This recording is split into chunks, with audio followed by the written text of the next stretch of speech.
Jehova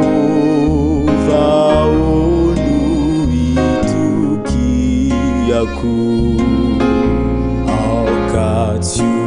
aukatiumena tramandrakizaia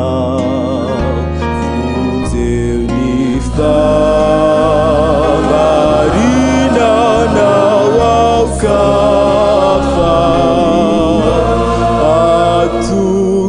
atungilanu amikyu nisufina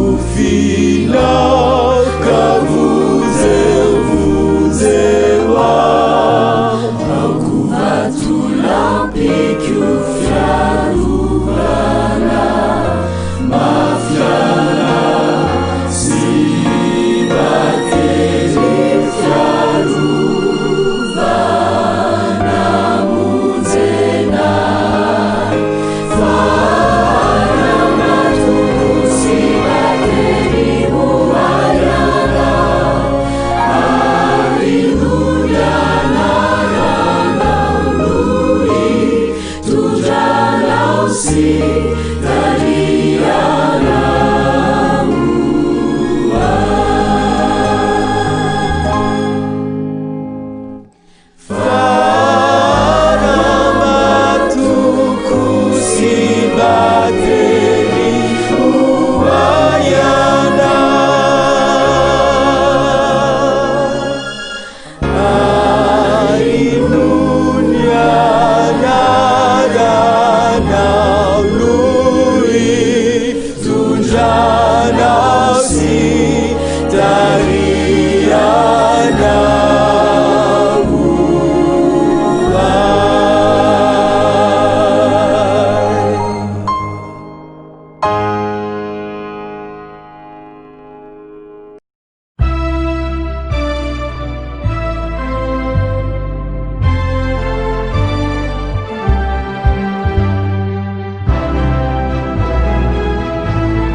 fanyala tamina nandandi fitiavana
Kaonferansa Apokalypsy mitondra ny lohateny hoe ALFA sy OMEGA. Izany dia rahanao amin'ny Pasteur Fanera ANDRIAMPARATIANA ny alahady 12 jolay hatramin'ny zoma 17 jolay amin'ny 9:00 eto amin'ny radio Oasis. ALFA sy OMEGA.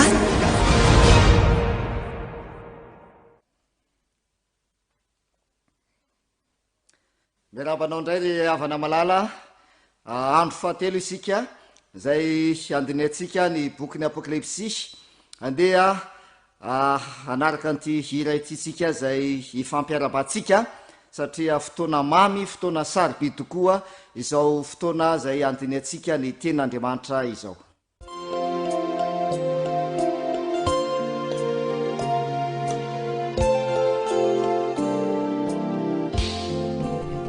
Etungisao indray ilay fotoana mamy mba handraisanay ny teninao komanatriny tomboa eny arotsay ilay fanahy mba hitoetra anatinay iry anay anovanay ireo teny izay anaranay ka hampi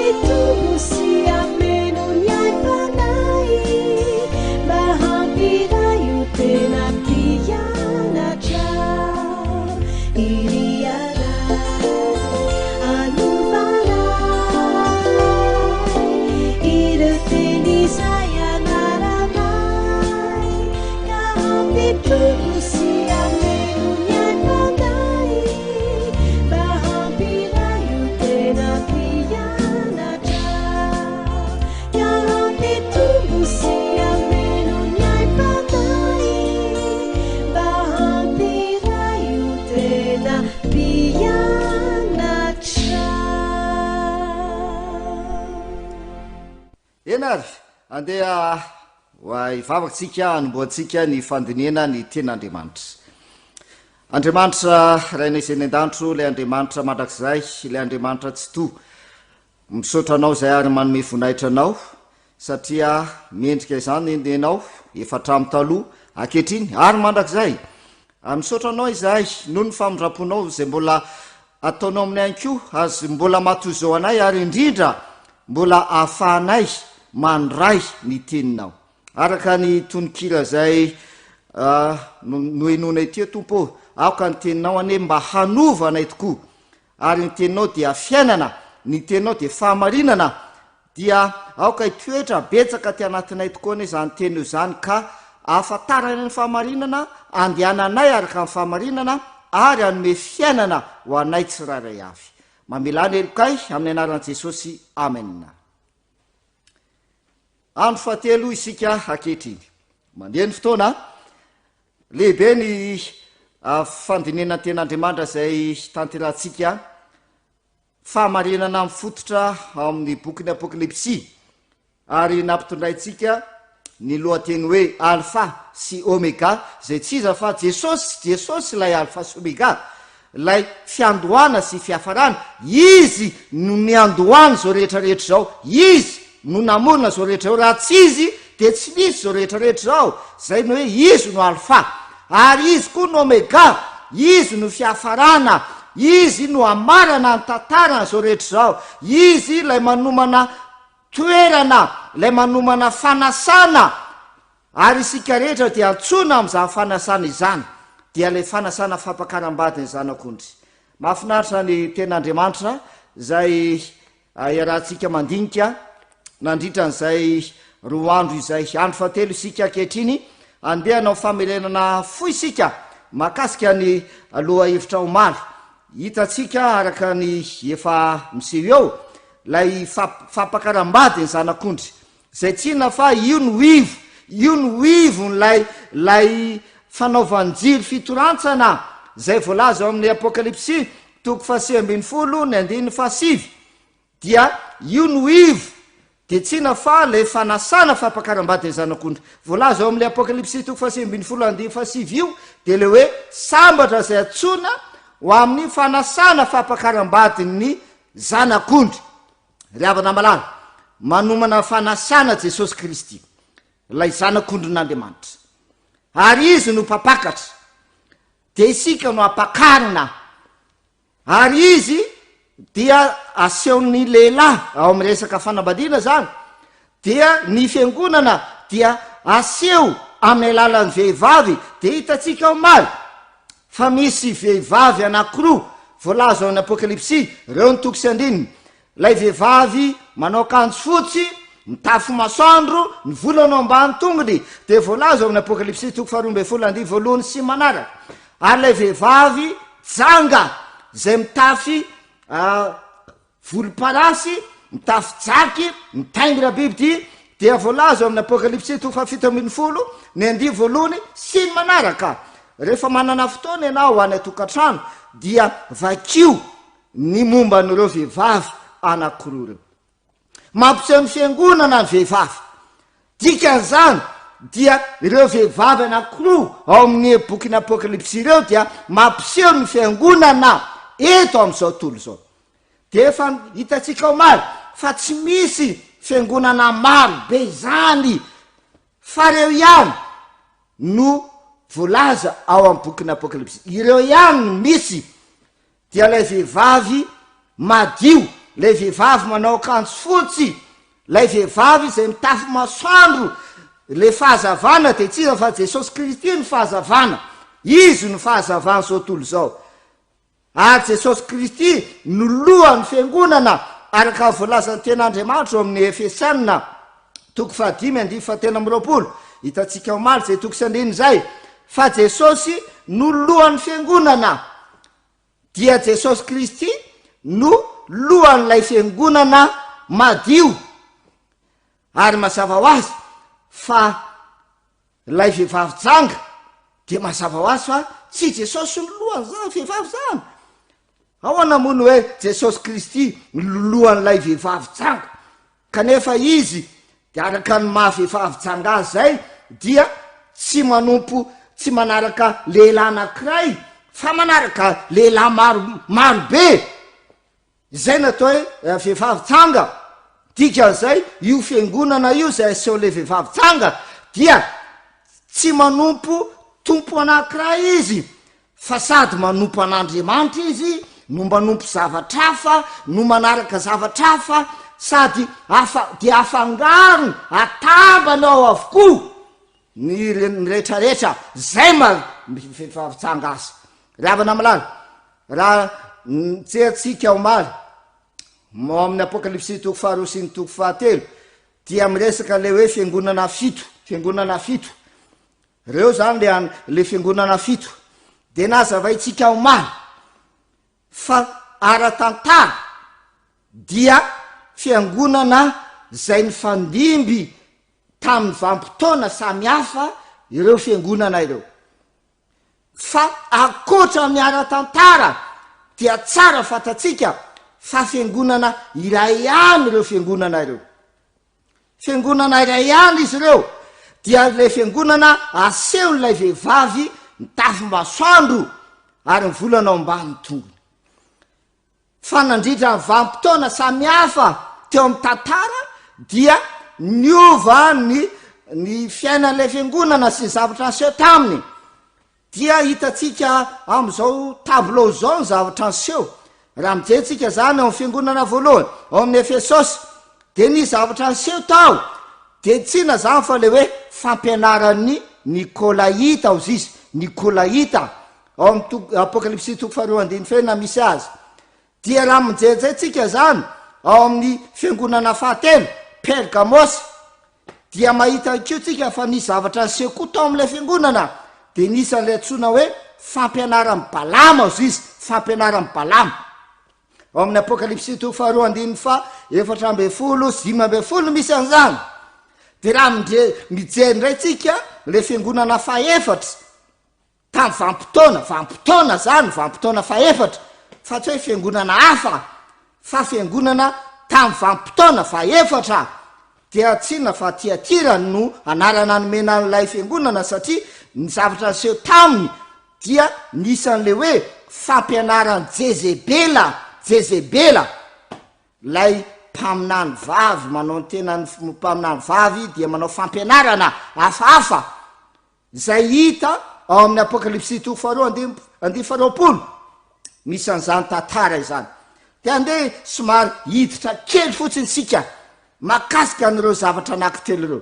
le hoe fampianaran'ny Nikolaita fampianaran'ny Balama fampianaran'ny Jezebela inona momba tian'olazaina am'izany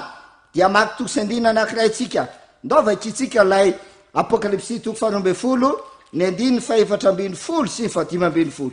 lay fiangonana faharoa zany fahatelo atsafady Apokalypsy toko 2 dia ny 9 fa 14 sy ny 15 dia zao ny voalaza ny ten'Andriamanitra miresaka momba le vanim-potoana fahatelo izy le misy an'le fampianaran'ny Balama de ozy izy kanefa manateny kely aminao ao izy fa misy eo aminao zay mitana fampianaran'ny Balama de inona le hoe fampianaran'ny Balama izay ilay nanome any Balaka hanisy fahatafitohinana teo alohan'ny zanak'Israely tamin'ny fomba hoana de toizana izy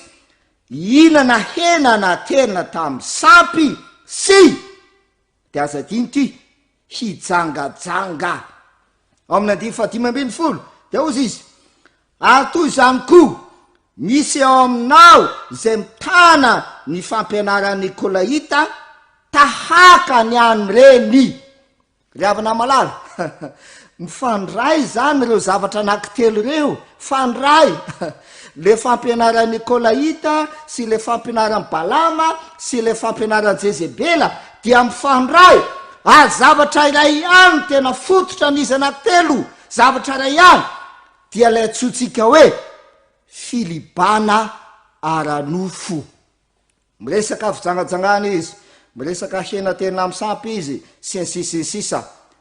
dia fitiantsika amin'ny teny amin'ny teny fiaizateny tsotra dia le hoe filibana ara-nofo. Le avana malala taiza no ny andoha zany zavatra zany raha miresaksika ny amin'ny hoe fampianaram-balama vampotona zay nisehony zany teo am'le fiangonana dia vampotona ny Pergamos 3:700 sy 4:300 kanefa azadiny fa balama le mpaminan'Andriamanitra efa velona tany amin'ny testamenta talohany balama efa velona tamin'ny andron'ny zanak'Israely any amin'ny testamenta talohany balama ka nahoana aty amin'ny taona 300 dia mipoitra le hoe fampianaram-balama le avana malala izany ane no manambara amitsika fa reo fiangonana fito reo dia tsy hoe fiangonana samihafa izy reo fiangonana ray aly izy reo fa ny zavatra niaina le fiangonana dia efa nisy tamy vampotona taloha ny zavatra niaina ny fiangonana io tsy vo tamin'io vo nisy zany fampianaram-balama zany fefa tamina testamenta taloha nisy zany fampianaram-balama zany dia ndao mba jerevantsika kely hoe taiza fototra ny aingany zany ndao tsika amaky any amin'ny Genesisy toko fahatelo ny andininy faefatra sy ny fahadimy any andeha vakitsika Genesisy toko fahatelo ny andininy faefatra sy ny fahadimy zao voalaza ten'Andriamanitra ary hoy ny menarana tamin'ny ravehivavy tsy ho faty tsy akory ianareo dia andiny manaraka dia ozy izy efatra sy ny fahadimy fa fantatr'Andriamanitra fa na amin'ny andro zay nananareo azy ozy izy Satana zany io miteny dia ahiratra amin'ny masonareo ho tahaka an'Andriamanitra ianareo alala ny tsara sy ny ratsy ianareo kanefa azadiny ry havana malala fa Andriamanitra talohan'io dia niteny ao amin'ny Genesisy toko 2 ny andininy 9:7 dia zao ny tenin'Andriamanitra Genesisy toko 2 andininy 9:7 dia ozy izy Andriamanitra Jehovah'Andriamanitra nandidy andra-lehilahy nanome didy Andriamanitra nanome lalàna Andriamanitra mba ho tandremana dia ina le didy nana hoe ny azo rehetra eo amin'ny sady azonao hinanana ihany fa andininy 7:10 dia ozy izy fa ny azo fahalalana ny tsara sy ny ratsy dia aza ihinanana fa amin'ny andro zay hinananao azy dia ho faty tokoa ianao zany ny ten'Andriamanitra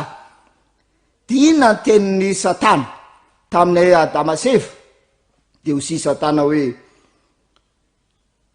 tsy ho faty tsy akory ianareo fa amin'ny andro zay nananareo anio zany hoe amin'ny fotoana zay andikanareo ny didin'Andriamanitra dia ahiratra masonareo ho tahaka an'Andriamanitra ianareo ary alala ny tsara sy ny ratsy ianareo amin'ny andro zay andikanareo ny didin'Andriamanitra dia zany ny zavatra isy eo aminareo ry havana malala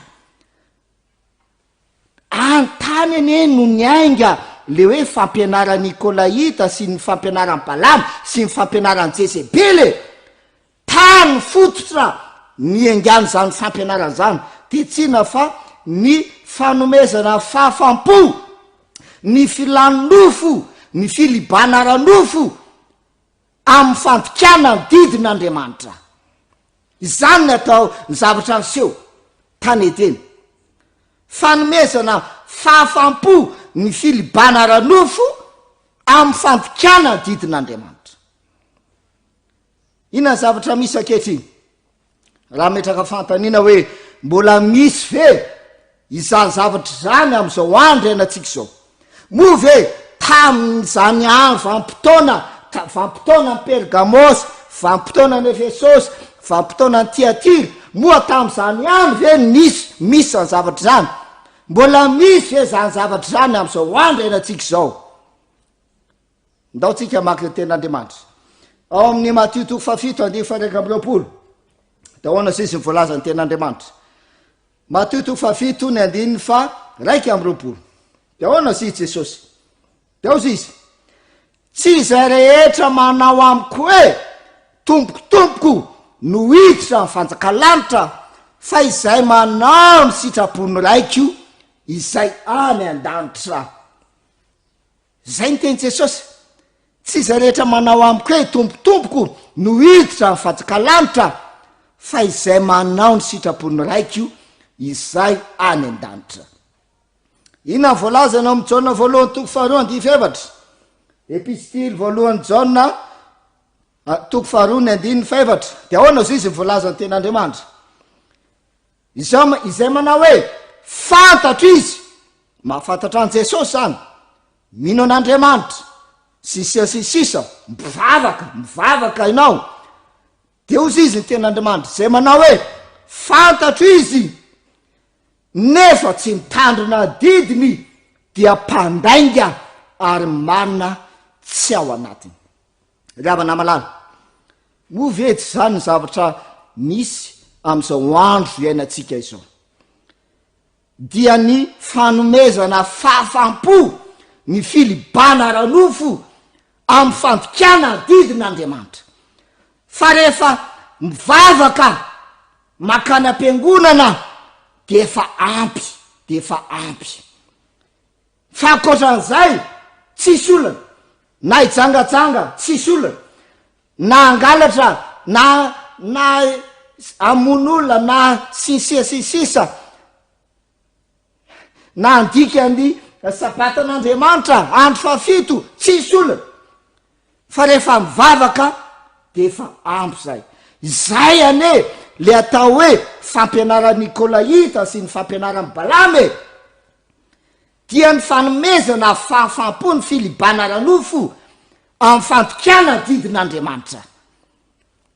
Zay le fitsangatsangana ara-panahy ary zay no aseho an'ilay vehivavy janga araka n'ilay vehivavy anankiroa zay nasehontsika teo. Le havana malala mampianatra atsika ny ten'Andriamanitra ny amin'ny fahamarinana voalaza n'izany ten'Andriamanitra izany ao amin'ny Jaona 2:4-5 de manamafy Jesosy manamafy izy de zao ny teneniny Jaona 2:4-5 de hoy Jesosy raha ty ahy anareo de inona ny tokony atao hitandrina ny didiko hoy Jesosy. Inona zavatra anseho tany edeny nanome didy Andriamanitra fa inona nataony Satana de hoy Satana tamin'ny Adamaseva tsy ho fato zany nareo hoe Andriamanitra miteny hoe ho fato tokoa ianareo raha mandika didin'Andriamanitra de ho fato ianareo fa hozy Satana tsy ho fato zany ianareo raha mihinana an'io nareo zany hoe raha mandika le didin'Andriamanitra de tsy ho faty ianareo fa ahiratra maso atotaka an'Andriamanitra sisisa zay le hoe fanomezana fahafampo ny filibana ranofo amin'ny fandokana didin'Andriamanitra. Iravana malala zany ny zavatra iainantsika am'izao fotoana zao any amin'ny toerana rehetra manerana zao tontolo zao de zany mbola zavatra misy akehitriny dikan'izany ny zavatra niseho tamin'ny vanim-potoana n'ireo fiangonana fito de mbola misy am'izao fotoana zao de zay mahatonga le hoe ireo fiangonana fito ireo tsy hoe fiangonana samihafa fa fiangonana ray aly izy ireo ary fiangonana mandraka akehitriny de mbola mitohy ny zavatra niseho sy tantara n'ireo fiangonana reo mandraka akehitriny de le fampianarana azy nisy tam'izany de mbola misy koa am'izao fotoana zao zay zavatra iainantsika. Jesosy Kristy ao Matthieu 5:7 de manamafy tsara fa tsy tonga izy andrava ny lalàna fa tonga izy hanatanteraka. Tsy tonga andrava ny lalàna Jesosy fa hanatanteraka izy. Le havana malala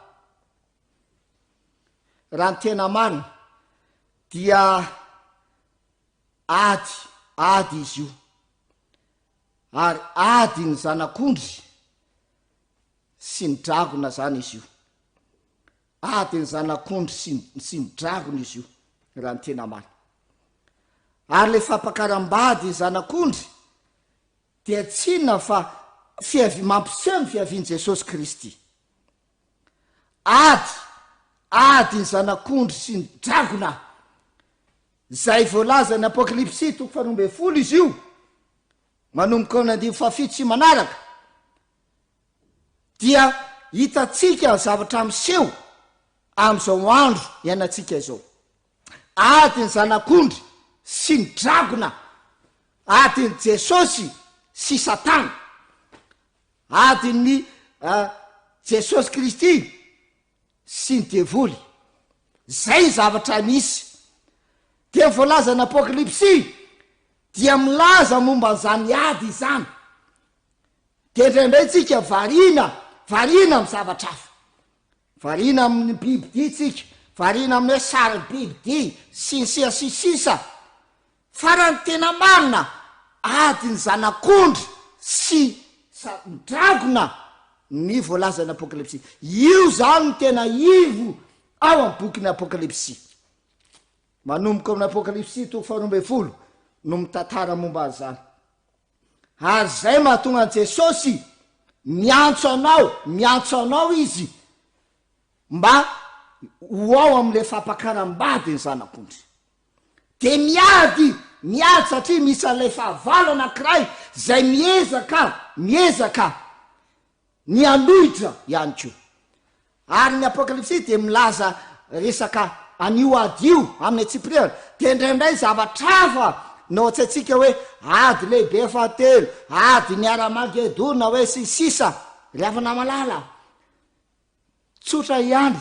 ady ifanaovan'i Jesosy sy Satana, ady ifanaovan'ny zanak'ondry n'Andriamanitra sy ny dragona. Zay ny ady zay atrehatsika. De mampiasa ny fomba mahasamihafa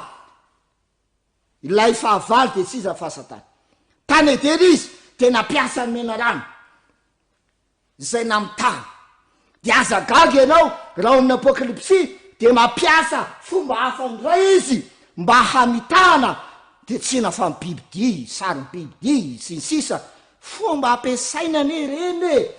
mba hamitana anao, mba hamitana tsika. Fomba ampiasainy reny fa izy ny ao ambadika amin'ireny rehetra reny. I Satana lay dragona ny ao ambadika amin'ny rehetra reny. De indraindray ianao sahirana tsy mahatakatra an'izany, fa ny mahavarina anao indraindray de bibidia mahavarina anao. Hoe iza moa le bibidia, tsia fomba ampiasainy Satana efa natao tany edena zany riavana malala, efa fomba nampiasay tany edena zany, ka tsy ho voafantika ary ho voafitaka ianao. Fa Satana sy Jesosy, lay dragona sy zanak'ondry, reo no mifanandrina. De anjaranao no misafidy. Aza dio ny zavatra aseho tany edena, fa no ny fahotana rehefa nanota dia niala ny roay, niala tao am'lay sasy zay namboarin'Andriamanitra ny olombelona. Kanefa noho ny famindrapon'Andriamanitra dia navotan'Andriamanitra ny olombelona. Rehefa hita fa nitanjaka dia niery an'Andriamanitra, niafina an'Andriamanitra.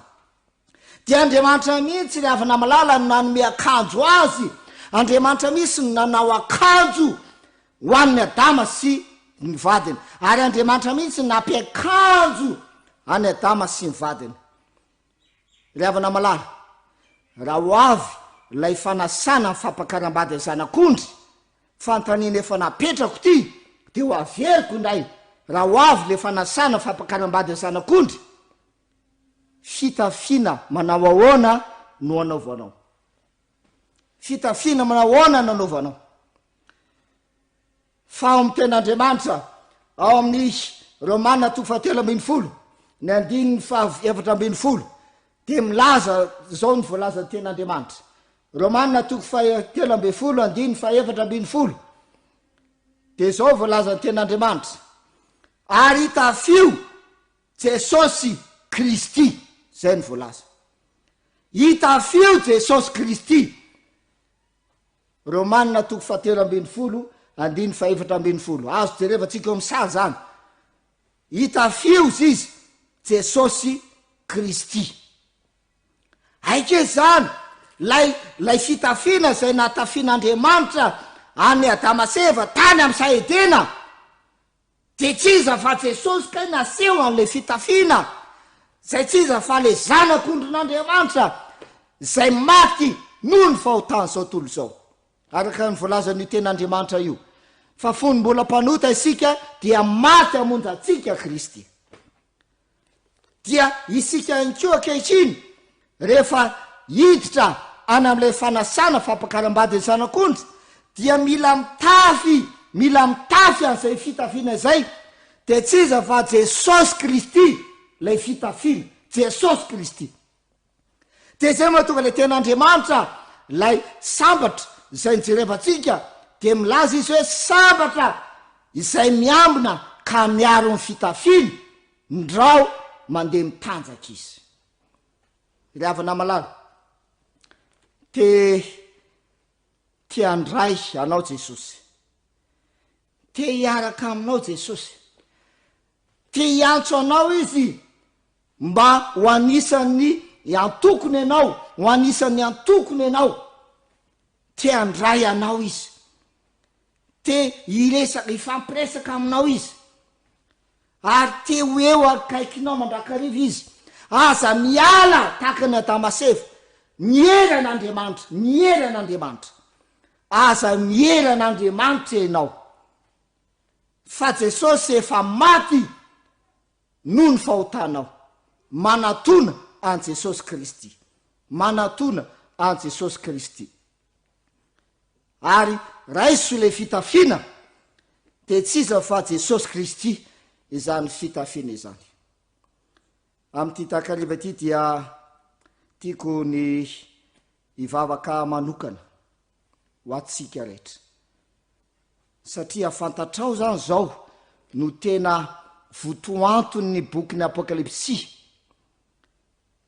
fampakaram-bady ny zanak'ondry ary lay ady ifanaovan'ny zanak'ondry sy le dragona mila manapa-kevitra ianao na ianao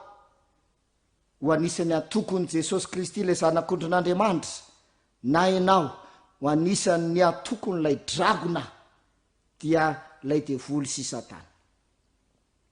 raha ho avy Jesosy Kristy ampakatra ny fiangonana de faniriko sy fanantenako raha mba ho tahaka nyty sary ity isika ho tahaka n'lay vehivavy manao akanjo fotsy madio marina tsisy tsiny ka azony Jesosy Kristy ho akarina rehefa ho avy izy Jesosy Kristy no fahamarinana fa ianao zay mpanota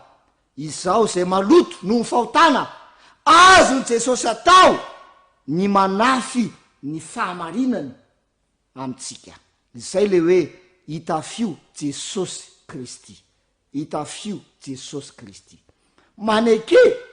an Jesosy Kristy ianao maneke an Jesosy mino an Jesosy de manatona an Jesosy fa azony Jesosy atao ny manafy anao ny akanjo-pahamarinany le havana malahindao ivavaka isika Andriamanitra rainay tsara sy masina indrindra zay ny an-danitra mamindrafo aminay fampanota izay noho ny famindraponao sy noho ny fahasoavana sy noho ny fitiavanao Andriamanitra ô dia maty le zanak'ondrin'Andriamanitra mba hanaisitra ny fahotana zao tolo zao akehitriny dia mangataka izay noho ny famindraponao atafio anay ny akanjo-pahamarinanao Jesosy miaiky izay mibebaka izahay ary manatona anao izahay atafio anay ilay akanjo-pahamarinanao. Ka raha ho avy ianao Jesosy Kristy, ho avy amin'ny fanasana fampakaram-bady ny zanak'ondry, dia ho toy n'ilay vehivavy manao akanjo fotsy madio, tsy misy tsily, tsy misy pentina izahay rehetra rehefa ho avy ianao, ka azonao apakarina izahay. Tompo Andriamanitro, taio ny tsirairay avy. Aza vela ho voafitaka, aza vela ho voafandrika ny tsirairay avy, indrindra ny amin'ny fampianarana zay efa nisy hatrany etena, ary mbola mitoy mandraka ankehitriny ny fampianarana avy amin'ny Satana, ny amin'ny filibana ara-nofo. Tompo Andriamanitro, arovy amin'ny fandrika ny tsirairay avy, dia ampitomboy ao anatinay mandrakarivany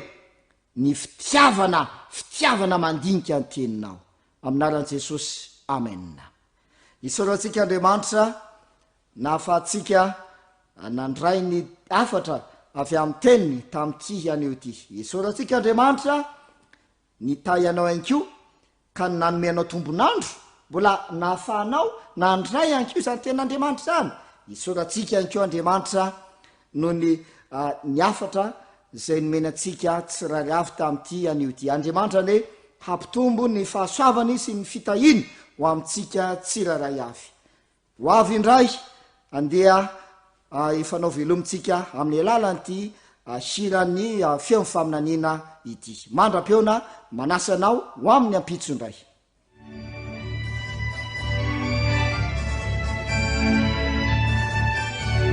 Oh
omega Kaonferansa Apokalypsy atolotry ny pastora ANDRIAMPARATIANA Fanera filohan'ny fédérationa ny fiangonana adventiste Madagasikara voany manasanao alovoely aim-panahy isakariva ALFA sy omega